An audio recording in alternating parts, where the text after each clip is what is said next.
This happened 7 years ago, but I still remember the fear I felt like it was yesterday. When I was in my early 20s, I worked the night shift at a bakery making the donuts.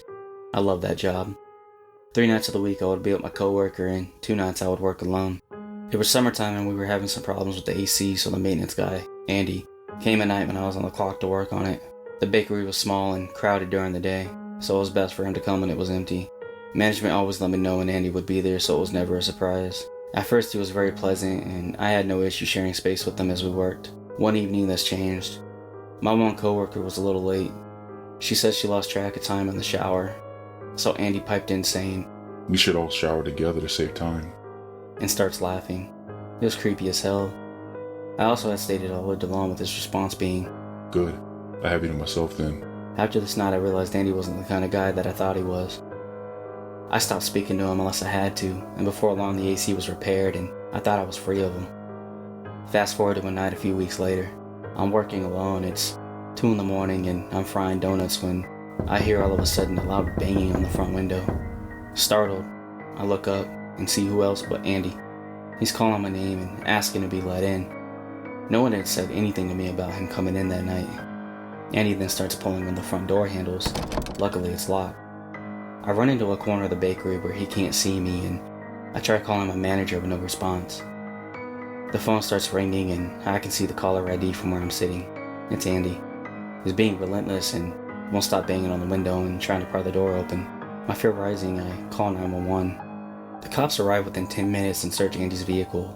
In the back seat they find duct tape, a knife, and some rope. They can't do anything though because he hasn't harmed me. Andy told the police he was there to fix the AC. My manager calls me back in the morning and tells me the AC is working fine and they never actually asked Andy to come. So whatever you had planned for me, Andy, I'm glad I never found out. Let's never meet again.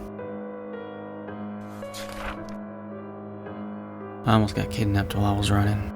For some background, I am a 13-year-old girl.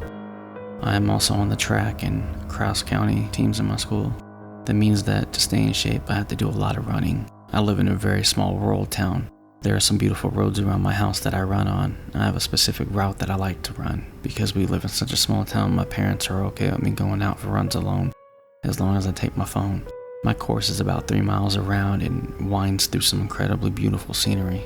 Now into the story. One day it was especially nice, so I decided to go for a run. I got into my running gear, grabbed my phone, and told my parents that I was going out. I ran down my driveway and up the first road. I passed the usual stuff like incredible wide open cornfields and green trees that stretched over my head. I had my headphones in and so I really couldn't hear anything. I ran about a mile up the road. When I came to the stop sign, I waited for a little bit to catch my breath. I had only seen one car because it was such an isolated place. So I found it a little bit strange when I saw that same car, a faded red-colored pickup truck, parked on the other side of the street. However, I didn't give it more than a second thought because there were some pretty weird people living in my town. But I did notice the guy inside of the car was an older man who looked to be in his 40s or 50s, and he was just staring at me, and I didn't know why and found this extremely creepy. He seemed to be trying to talk to me, so I took out my headphones. "I'm sorry, are you trying to talk to me?" I said in a polite tone. "Yes." He said in a rough, sort of smoker's voice. "Do you need a ride?" No, I told him, still trying to be polite, although I was really uncomfortable. "Get in the car," he said in a surprisingly calm voice. "No," I said, and I full-on sprinted the next 2 miles. He was following me the whole way, never letting up. I was so scared and ran for my life. Finally, I was becoming weak even though I am in great shape. I slow down and the truck catches up to me. The door opens as he stops, but my adrenaline kicks in and I ran all the way home. I have still not told my parents about this, afraid that they might not let me run on my own anymore.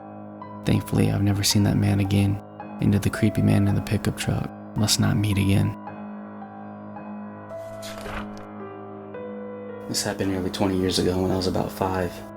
My family lived in a trailer park and I basically had free reign to roam around as long as I didn't actually leave the trailer park. One rainy day, a friend and I decided to meet at the playground in the center of the trailer park and hang out.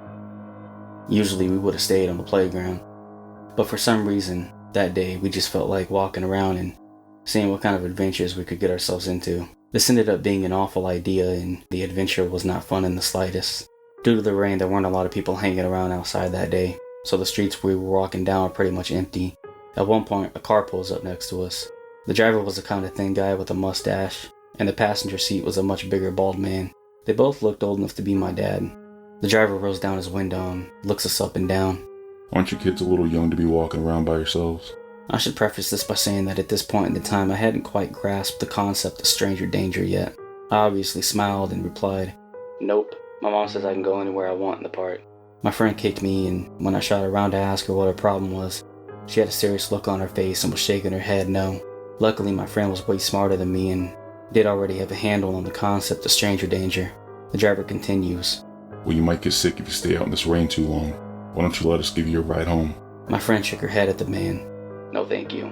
She then proceeded to grab my hand and start pulling me away, moving ever so slightly faster than our previous pace. The car slowly creeped next to us, the driver not giving up that easily. Really? I insist. Wouldn't want you to catch a cold. My friend kept pulling me forward and without even looking at him replied in a slightly firmer tone, "No thank you, we're fine."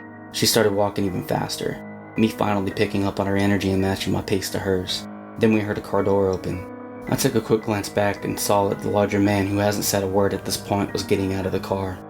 My panic mode kicked in. "Run," as I shouted. I turned to start running through the grass and in between people's trailers. I heard my friend running directly behind me. We didn't have any idea where we were running to. We just knew we had to get away from those men.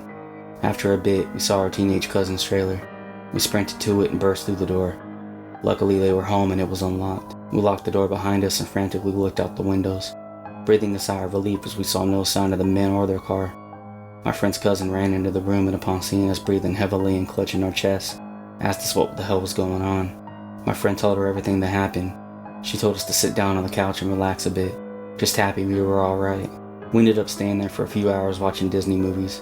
Her cousin then drove us to our respective homes, telling us she doesn't want us walking around without a grown-up or a bigger kid like her anymore. I had absolutely no protest to that. I never saw those two men again, and at the age of 23 I still sometimes lose sleep wondering what would have happened if my friend and I hadn't been so smart, or if we hadn't been able to outrun that man.